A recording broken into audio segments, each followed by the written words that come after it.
So hi friends, am I Audible?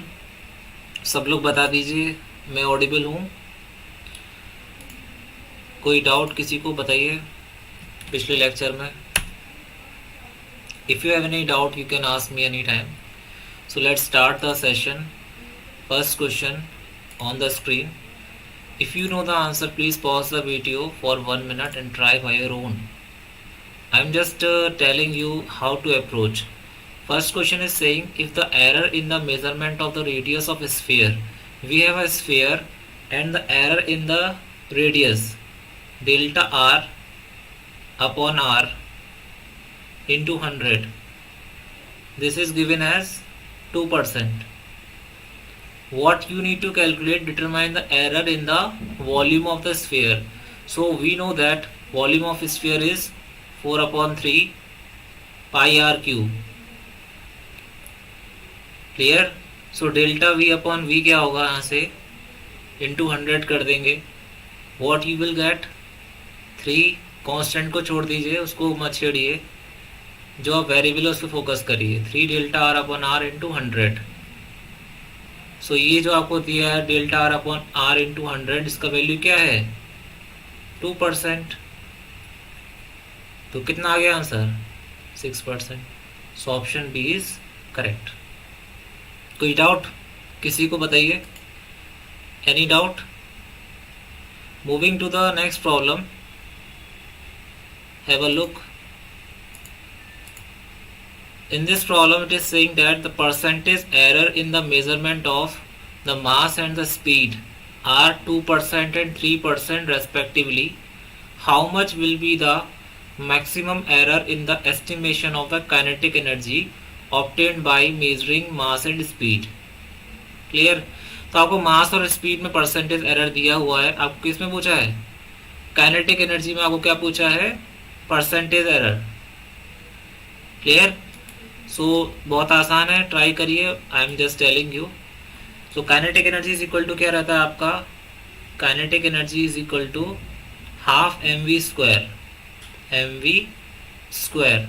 So delta K E change in kinetic energy upon original kinetic energy, that is absolute fractional absolute error.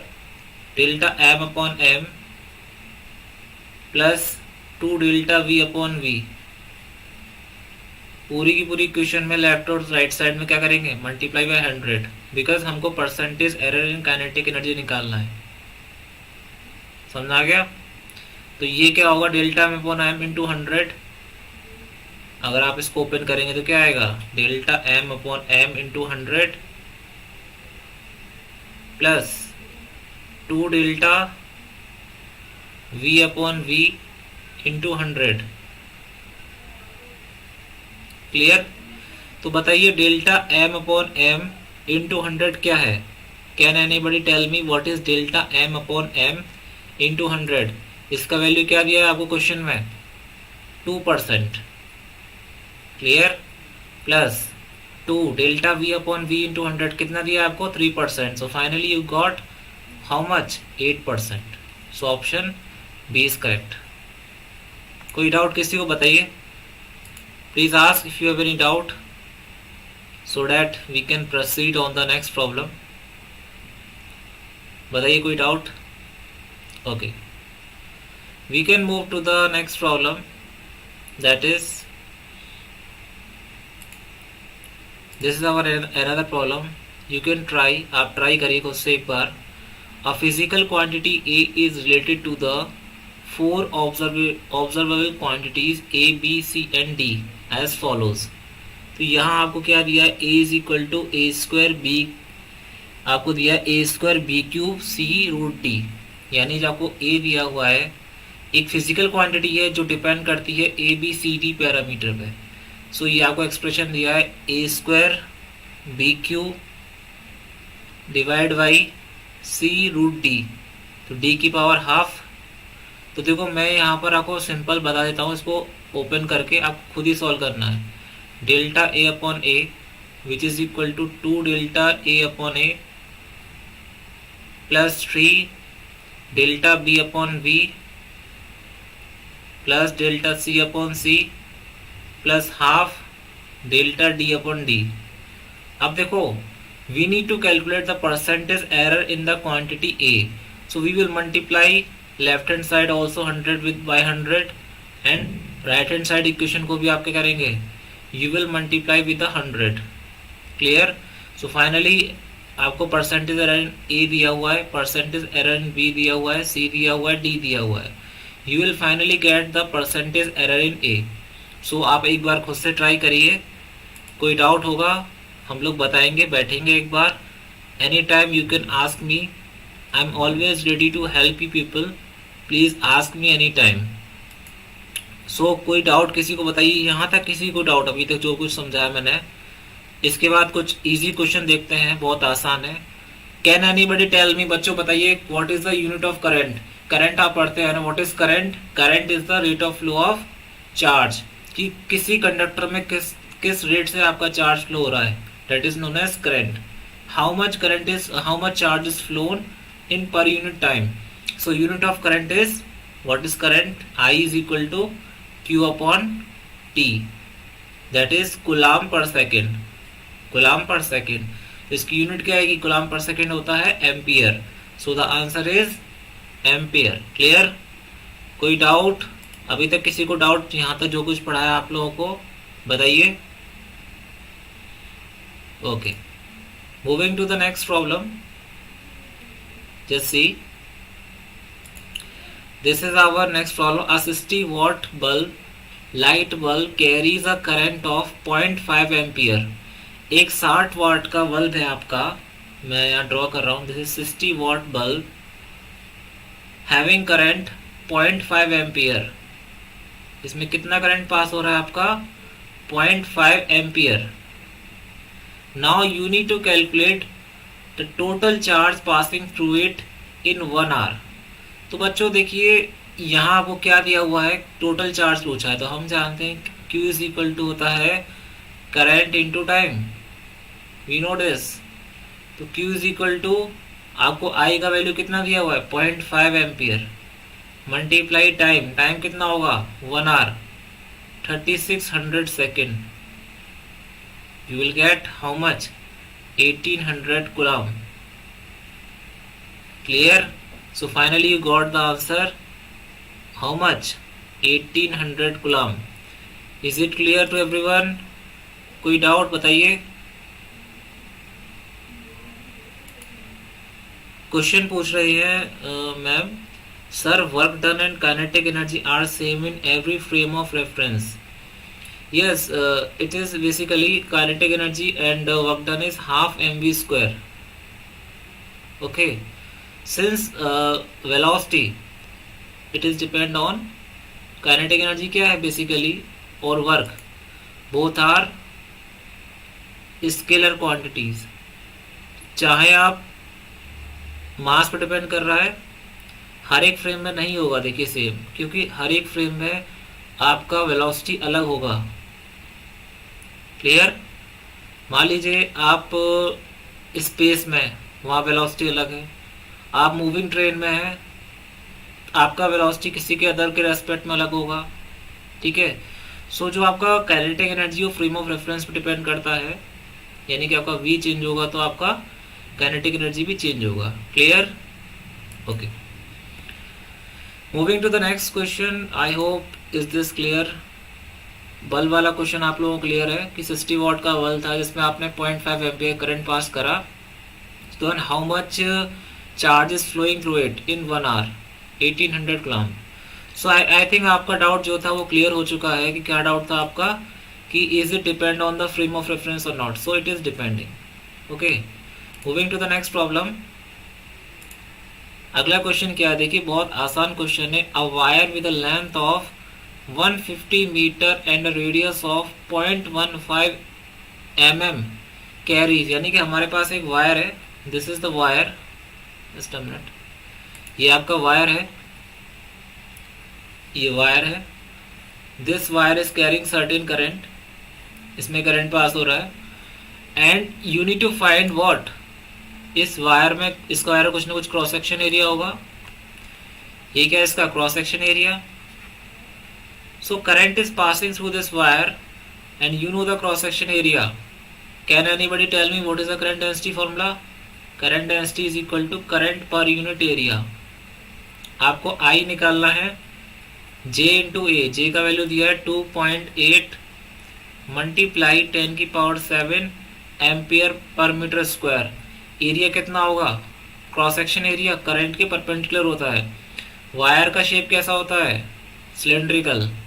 तो current कैसे पास हो रहा है? Along the axis of the wire. ठीक है, तो आपका ये होगा cross section area perpendicular to the wire. Clear? तो ये एरिया का आपको क्या होगा? एरिया क्या होगा? Pi R square. Pi R square.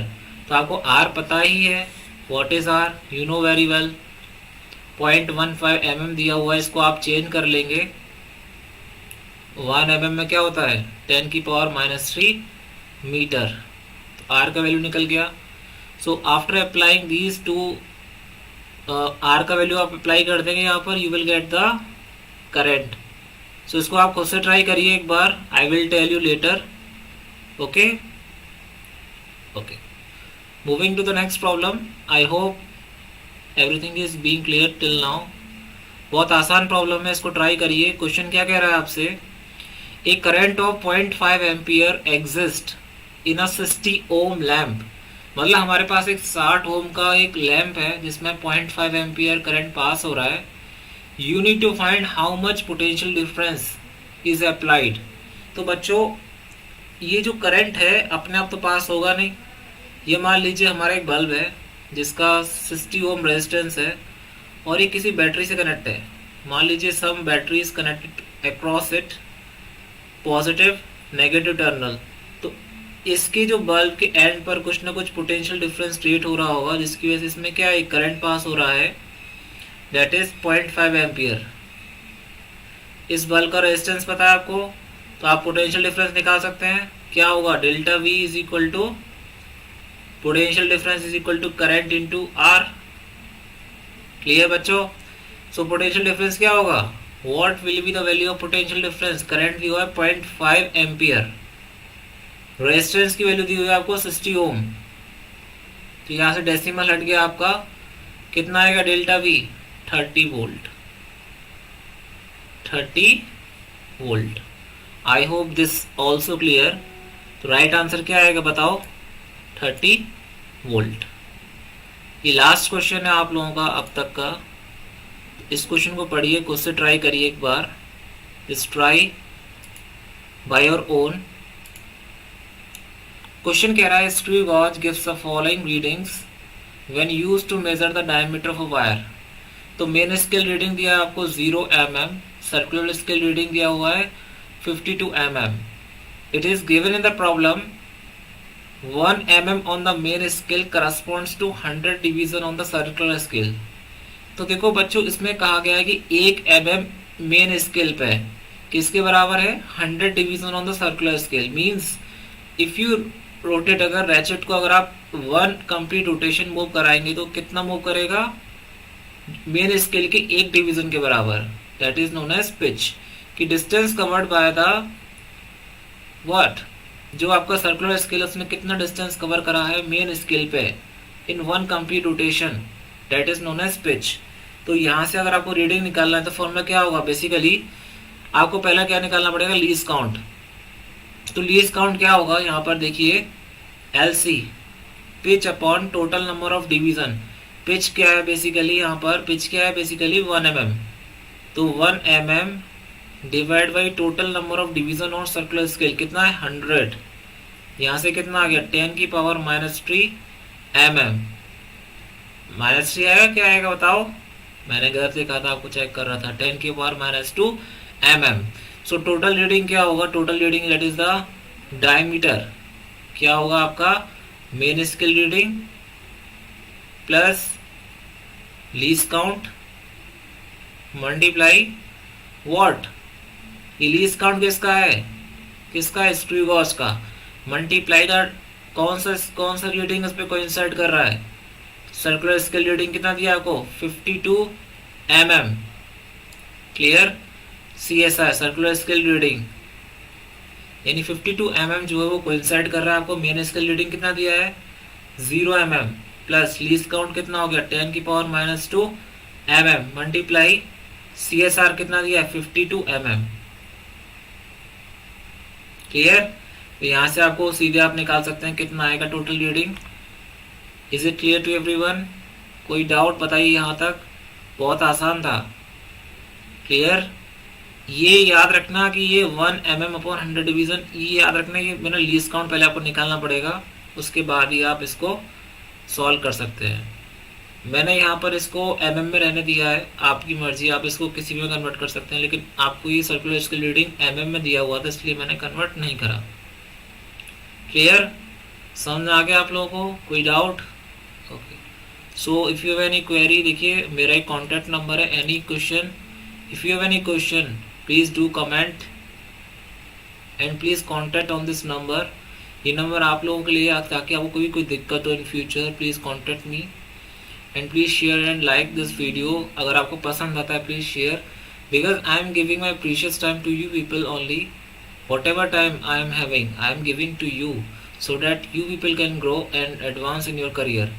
यहाँ मैं कुछ भी आपको मेरेकल चीज़ नहीं दिखाने आया कि बहुत सा फैशन कुछ नहीं दिखाने आया कि बहुत से लोग डिज़ाइन वगैरह कर देते हैं। मेरा मेन मोटो यही है कि कंसेप्ट को क्लियर करना और आपके जितने भी डाउट्स हैं उनको क्लियर कराना।